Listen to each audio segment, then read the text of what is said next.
In today's video, you'll get to see how this stupid cop reacted when he got to know that his stupidity cost someone's life. Killed an innocent suspect. Get your hands up, I'm gonna shoot you. I will shoot you. Hands up! I thought he was gonna pull a gun. And how an acorn made this cop so scared that he had to fire his gun, which eventually shot a handcuffed person. Hot fire! Just fire! Just fire! First, we're diving into the most disturbing case out of all, where police incompetence led to the death of an innocent homeless lady. On February 5th, 2023, in Knoxville, Tennessee, the police received reports from Fort Sanders Regional Medical Center about a patient who had just been discharged. Lisa Edwards, a homeless woman, had recently suffered a stroke and shattered her ankle. Naturally, she refused to leave the property. Enter the Bowman officers, who showed up to save the day, or so you'd think. Instead of offering heartfelt compassion, our heroes decided that this injured woman must leave the property. After all, who cares if she's unable to walk and just had a stroke, right? Dearly. Ma'am, what's your name? My name is Lisa Edwards. Okay, Miss Edwards. They said you had already talked to the doctor. You listen to me. I'm talking. You've already talked to the doctor. You've already been discharged from the hospital. They want you gone. I'm talking. Yes, sir. I understand you say you got some problems going on. You're going to have to find a way to get out of here. Okay? I don't want this to turn into a situation where you have to go to jail. If you're looking for somewhere to go because you're cold, I'm sorry, but I'm not taking you to jail just because you're cold. No, I don't want that. I shattered my ankle and I had a stroke. Well, if the medical professionals have saw you and discharged you, They won't. I got nothing to do with that then, but you got to get going. Now, while it's not the hospital's responsibility to shelter her, it is their sole duty to care for her if she has medical complaints. Considering she cannot walk and has to forfeit the hospital's wheelchair, it's highly likely that she'll end up back there in the same place soon. But why think logically when you can just slap her with a criminal trespassing charge? She's not strapped in there, is she? Oh, yeah, I am. My bag. My bag. Oh, no. Please don't let me fall again. We're not gonna let you fall, okay? Okay, you found it.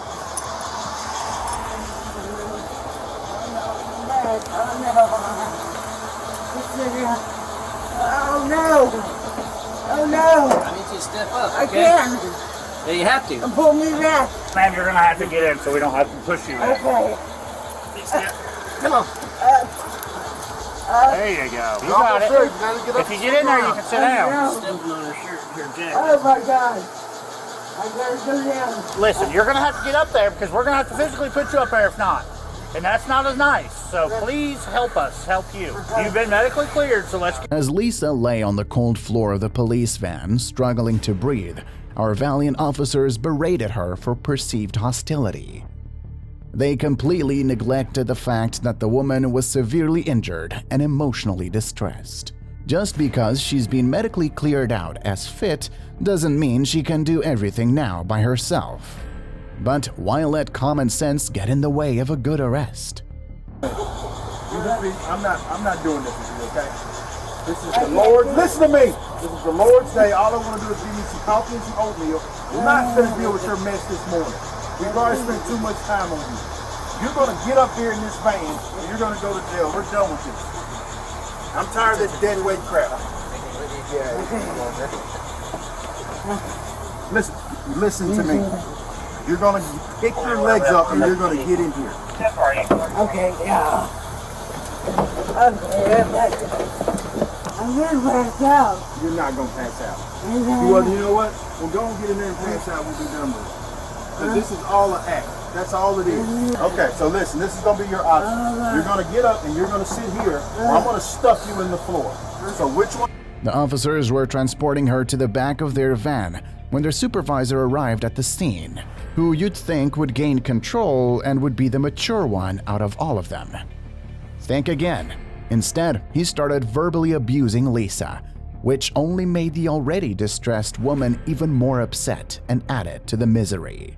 Nothing like a bit of verbal abuse to make a bad situation worse. What a good idea. I'm your boss. Then lean back.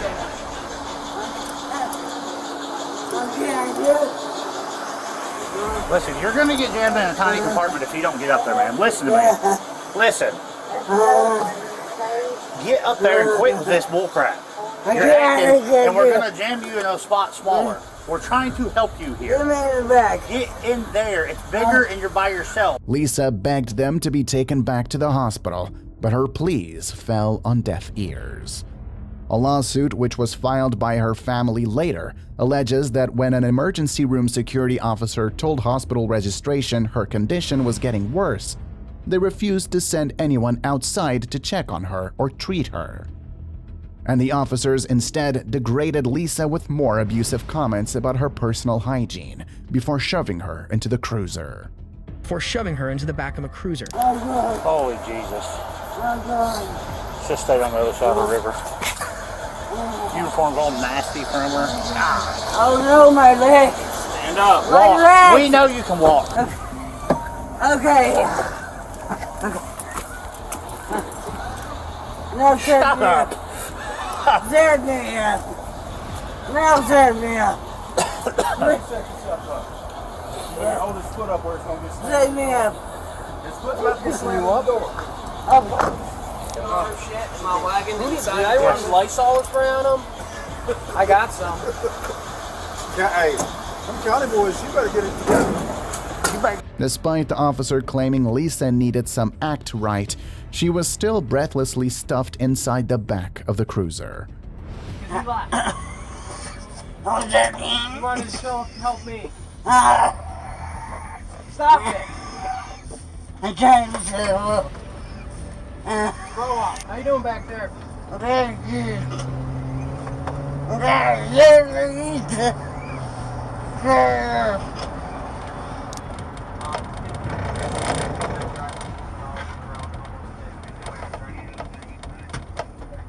Yeah, well, you're not 2 calls on that vehicle. Hey, are you up?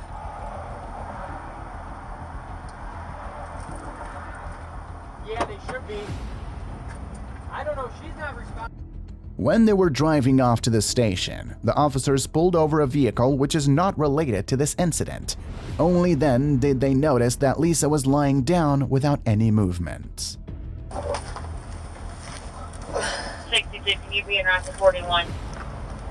Yeah, Gloria. I don't know if she's faking it or what, but she's not answering me. Wake up! Hey! It seemed like she had already lost her consciousness. They tried checking on her, calling out her name. They thought that she was faking it. One of the officers even pulled Lisa's unconscious body by her hair. She didn't respond. Little did they know that Lisa Edwards would never wake up. Lisa was transported back to Fort Sanders Regional Medical Center, where she was admitted once again. She suffered from severe heart attacks multiple times and a second stroke. Unfortunately, she couldn't make it and passed away the very next day. The lawsuit filed by her family is still going on. Under disciplinary action, Sergeant Brandon Wardlaw was demoted to an officer rank. Officer Timothy Distastia was suspended for 10 days without pay, and Officer Adam Barnett was suspended as well for 4 days without pay. That was the story of Lisa Edwards. These stupidities are more common than you'd think it is, which we as citizens do not at all expect from the police officers themselves. Although this last case was a tragic one, the next one is just bizarre and absurd. This case even sounds too ridiculous to be true. Shots fired! Shots fired! Shots fired! I'm hit! I don't know. It's a tale of bravery, quick reflexes, and an acorn. Yup, you heard that right. In Okaloosa County, Deputy Jess Hernandez and Sergeant Beth Roberts responded to a scene where a man was threatening his girlfriend with a silenced pistol. They quickly detained the suspect and put him in the back of the cruiser. So far, so good, right? But then, our hero, Deputy Hernandez, hears what he believes is a suppressed gunshot. Shots fired! Shots fired! Shots fired! Where? Right there? You know.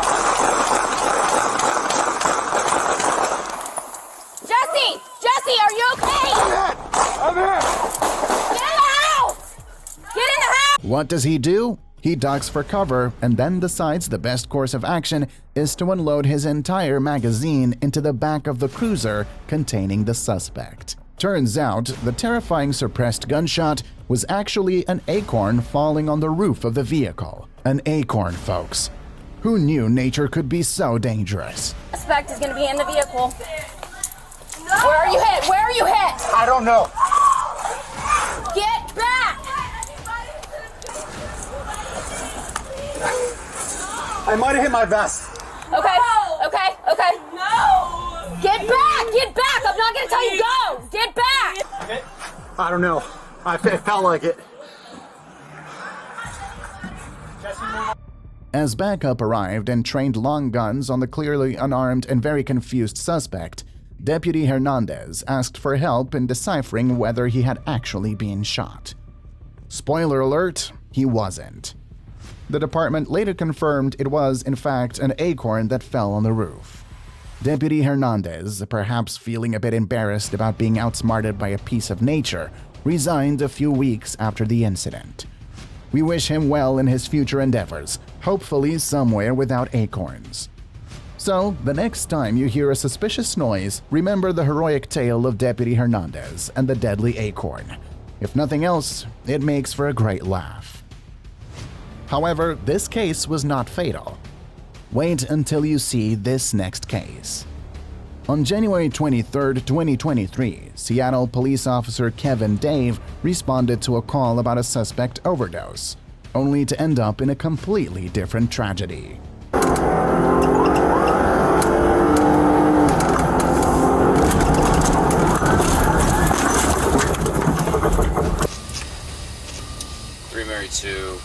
Started supervisor, start fire for a struck. Speeding at 25 miles per hour in a 25-mile-per-hour zone, Officer Dave struck and killed 23-year-old Janavi Kandula.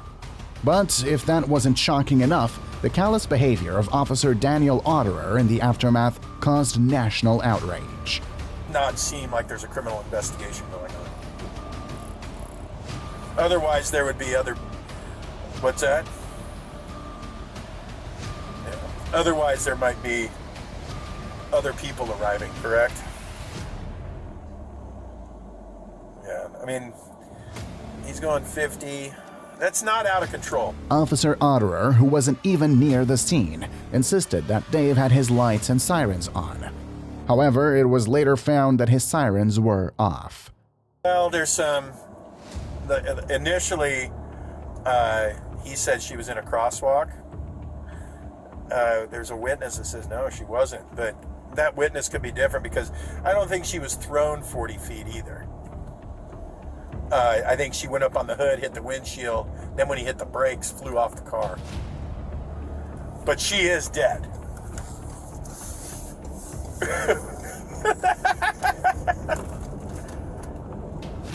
No, it's a regular person. Otterer, who also serves as the vice president of the Seattle Police Officers Guild, nonchalantly remarked that money can't fix the loss of Janavi's life. Just write a check. Just... Yeah, $11,000. She was 26 anyway. She had limited value. After the body cam footage of Otterer's remarks sparked outrage, he was pulled from patrol and reassigned to a non-operational position. No charges were filed. While the officer in this case was surely a ruthless person, the other one in this next case feels every ounce of what he did. Around so much. Get your fucking hands up, I'm gonna shoot you. I will shoot you again, hands up! On April 14, 2014, in the bustling metropolis of Billings, Montana, Officer Grant Morrison had an encounter with 38-year-old Richard Ramirez, who was hanging out in a car with a bunch of other known offenders. What could go wrong, right? Well, as it turns out, quite a lot. When Richard started digging in his pocket, Officer Morrison had a sinking feeling that this day was about to take a turn for the worse. Spoiler alert, he was right. Hands up! All four of you, hands up! What were you doing? Why are you moving your hands around so much? Making me nervous, man. Who are you? Richard? All of you put your f***ing hands up right now on top of the seats. Dispatch 374, I got Richard Ramirez here. Can everybody step it up? Hands. Seeing Richard, a repeat offender with whom he had multiple past interactions, Officer Morrison's spidey senses were tingling. Richard, however, seemed to be auditioning for the role of a pocket magician, refusing to show his hands. On the f***ing... Get your f***ing hands up, I'm gonna shoot you! I will shoot you! Hands up! Hands up! Hands up! I will shoot you again! Hands up!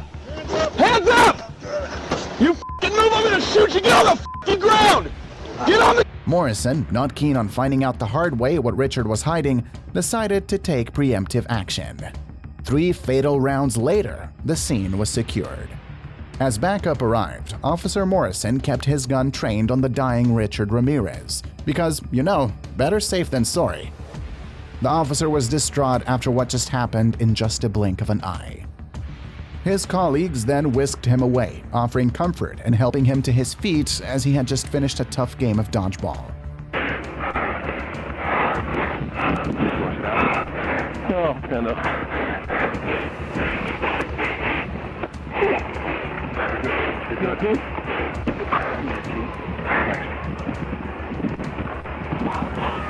I thought he was going to pull a gun.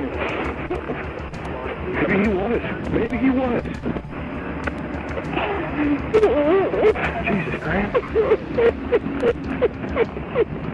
You survived. The plot twist? Richard was reaching for his stash of crystal meth and a syringe, and had enough of the drug in his system to knock out a horse. So, while tragic, Officer Morrison's actions were a desperate attempt to save his own life. The cherry on top? The Ramirez family filed a lawsuit and received a $550,000 settlement from the city of Billings. Wait until you hear this last case, which can't even be compared to all the previous ones. In Georgia. Put your hands up! Show me your hands! In the early morning hours. On October 12th in Atlanta, Georgia, an apartment resident calls the non-emergency line to report that her neighbor, a Tatiana Jefferson's front door is wide open. Enter Officer Aaron Dean, who arrives on the scene and proceeds to turn this call into a tragic comedy of errors.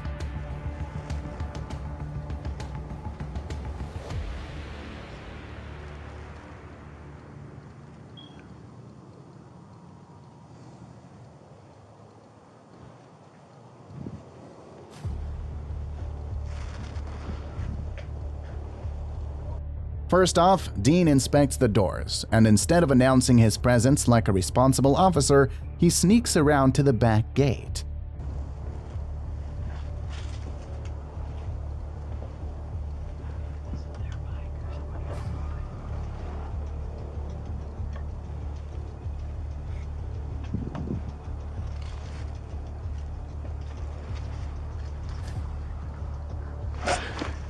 Put your hands up! Show me your hands! Meanwhile, inside the apartment, Tatiana is understandably freaked out. Imagine seeing a shadowy figure creeping around your property with no clue it's supposed to be law enforcement. She's armed, ready to defend her home.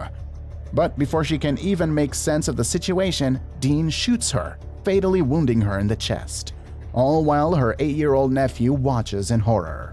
And get this, Dean refuses to cooperate with investigators afterward and resigns from the force. It's like a bad movie where the villain walks away scot-free until he doesn't. Dean gets charged and convicted of manslaughter, earning himself a nice 11 years, 10 months, and 12 days in prison. And that's it for today. These cases don't end here. There are a lot more. While we go on the search for more of these, you can pour your thoughts down in the comment section below. Don't forget to subscribe and turn on the notifications to never miss on these videos. Thanks for watching.